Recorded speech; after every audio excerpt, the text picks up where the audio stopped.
Bonjour à tous, c'est Ludo, bienvenue sur ma chaîne Crypto Monde, chaîne que je viens de lancer en cette toute 2017 et qui vise à partager avec vous mes analyses sur les ICO, les ICO à venir, les tokens et plus généralement sur les crypto-devises et la blockchain. Alors pour commencer ce premier volet d'analyse de tokens et de coins, j'ai décidé de prendre un coin dont on a beaucoup parlé ces dernières semaines. Il s'agit de Populus, dont la pré-ICO a été effectuée en juin 2017, qui a connu un franc succès, puisque l'ensemble du financement a été atteint pendant cette pré-ICO, et en fait aucune ICO a été nécessaire par la suite. Alors Populus s'attaque à un énorme marché qui est celui de l'affacturage, et qui représente plus de 3000 milliards de dollars par an. Alors pour ceux qui ne sont pas familiers avec ce terme un petit peu barbare, l'affacturage, c'est une technique de recouvrement de finances et de financement pour les entreprises, en particulier pour les petites entreprises. Si je prends un exemple concret, considérez par exemple une entreprise, une petite PME, à qui un client doit 1000 euros dans 3 mois. Et cette PME, entre-temps, a besoin de réaliser un investissement à hauteur de 600 euros dans du matériel, dans des équipements, mais n'a pas la trésorerie nécessaire pour. Donc dans ce cas-là, la PME a deux possibilités principales. La première, c'est de se retourner vers sa banque et d'obtenir un prêt à hauteur de 600 euros. Ou, et c'est là justement qu'on en vient au système de l'affacturage, d'obtenir un remboursement anticipé de cette facture. Et pour ça, vous avez des entreprises spécialisées qui vont en fait payer les factures dans des délais beaucoup plus courts. Donc par exemple, au lieu de payer sous 3 mois, la facture va être payée sous 1 mois.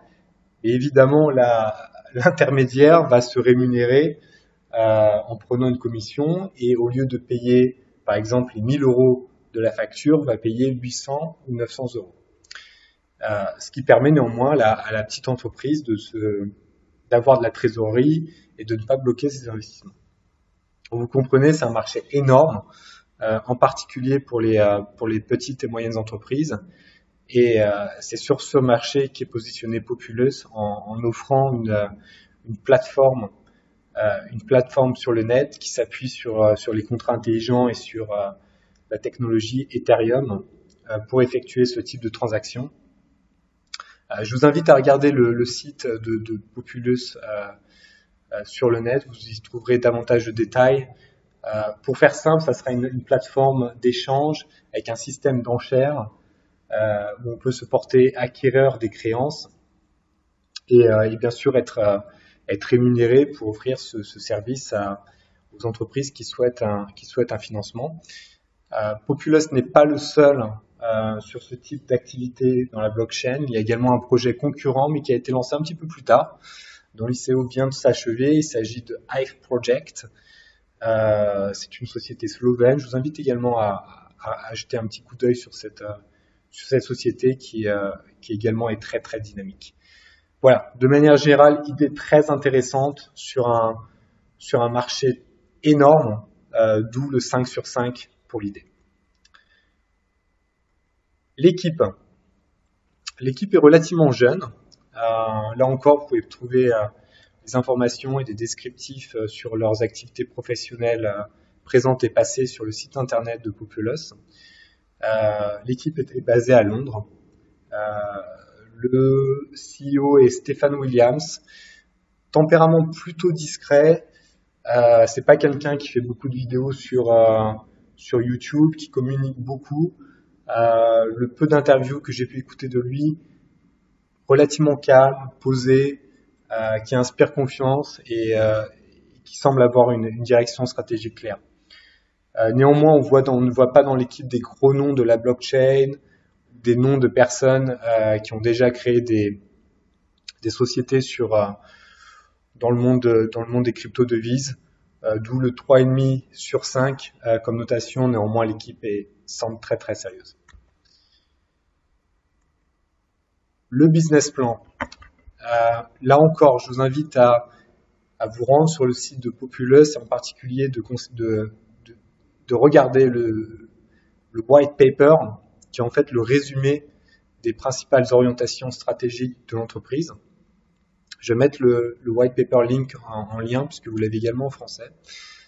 Toujours intéressant de manière générale de consulter ce type de document pour faire une opinion sur l'entreprise et sur les échéances à venir.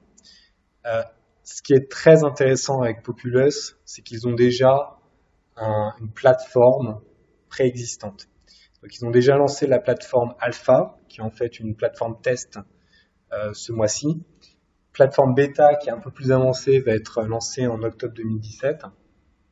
Et ce qui est également très intéressant et très prometteur, c'est que Populus vient d'annoncer qu'ils avaient établi des premiers partenariats commerciaux et qu'ils allaient communiquer davantage d'informations à ce sujet en septembre 2017. Donc 4 sur 5 pour le business plan, qui me paraît très clair. Jusqu'à présent, l'ensemble des étapes ont été respectées, ce qui inspire confiance sur l'entreprise et sur ses objectifs à moyen et long terme. Le token lui-même, qui apparaît sur les bourses d'échange sous le nom PPT, vous avez 53,2 millions de tokens en circulation, donc un nombre limité, ce qui crée de la rareté. Ce qu'on vient de voir jusqu'à présent, c'est qu'il y a un produit réel derrière, donc la plateforme existe. On peut s'attendre à ce que l'entreprise développe réellement ses premières activités commerciales d'ici début 2018. Donc c'est un token qui s'appuie vraiment sur une entreprise réelle et c'est pas quelque chose qui est une utopie ou un projet utopie qui doit venir dans plusieurs années sur lequel il n'y a aucune technologie présente. Ce qui est très intéressant sur le token PPT, c'est que vous avez également la possibilité d'utiliser ce token sur la plateforme Populus. Ce qui signifie que vous allez pouvoir acheter des créances avec, si vous le désirez, avec le token PPT et être rémunéré pour l'achat de ces créances. Donc ça peut potentiellement vous créer des revenus passifs sur le moyen et long terme, ce qui est un des avantages principaux du token PPT. Vous pouvez l'acheter sur la plateforme d'achat EtherDelta. Pour environ, actuellement, il cote à 3,75 $. Il était monté dans le passé déjà à des valeurs au-dessus de 5 $. Plateforme EtherDelta, c'est pas la plateforme la plus user-friendly pour les acheteurs. Je vous invite à consulter des tutoriaux sur Internet pour vous familiariser avec l'usage de cette plateforme si vous désirez acheter des tokens là-dessus.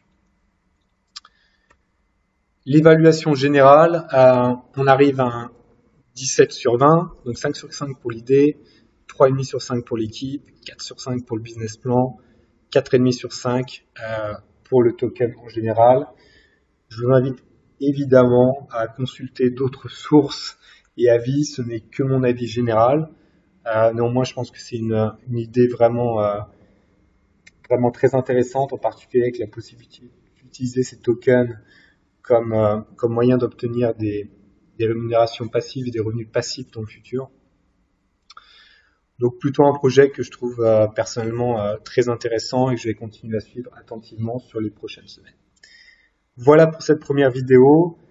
Faites-moi part en commentaire de vos impressions dessus, ce que vous avez trouvé bien, pas bien, ce que je dois améliorer, si vous désirez également obtenir et voir des nouvelles vidéos dans le futur. Voilà, très bien. Merci à tous. À bientôt.